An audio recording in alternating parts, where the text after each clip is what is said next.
പറഞ്ഞു അല്ല പ്രതിഭേ, ഞാൻ നിന്നെ തിരക്കി എടുക്കുമായിരുന്നു ഒരു കാര്യം ചോദിക്കാൻ. അണ്ണാ നമ്മുടെ രവിയണ്ണനെയും മമ്മിനെയും കണ്ടായിരുന്നു. ഓ അവൻ്റെ ഒരു രവിയണ്ണനും മമ്മു ഇത് അവരെ കാണാൻ നിനക്ക് ഉറക്കം വരത്തില്ല ഇവിടെ. അതങ്ങനെ ഏട്ടാ, ഞങ്ങള് ഒരേ ഞെട്ടിൽ വിരിഞ്ഞ 3 പൂക്കളാ. അത് ശരിയാ, 3 പൂക്കൾക്ക് ഒരേ മനസ്സാ, പരസ്പരം പാര വെക്കാം.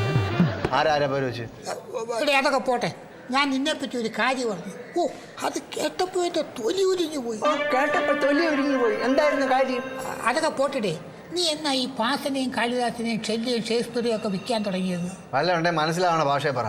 എടേ, നീ ലൈബ്രറിയിലെ പാസന്റെയും കാളിദാസന്റെയും ഷേക്സ്പിയറിന്റെയും ഒക്കെ കൃതികൾ എടുത്ത് വിറ്റ് പുട്ടടിക്കുന്നെന്നാ പിള്ളേർ പറയുന്നത്. ഞാനാ? ഏത് പിള്ളേര് പറഞ്ഞു? എല്ലാ പിള്ളേരും പറയും. ലൈബ്രറിയുടെ അകത്ത് കയറിയിട്ട് ഞാൻ ഇതുവരെയായിട്ട് ഒരു ഒറ്റ പുസ്തകം തൊട്ടിട്ടില്ല. അതല്ല, ഈ ലൈബ്രറി ഏത് ഭാഗത്താണ്?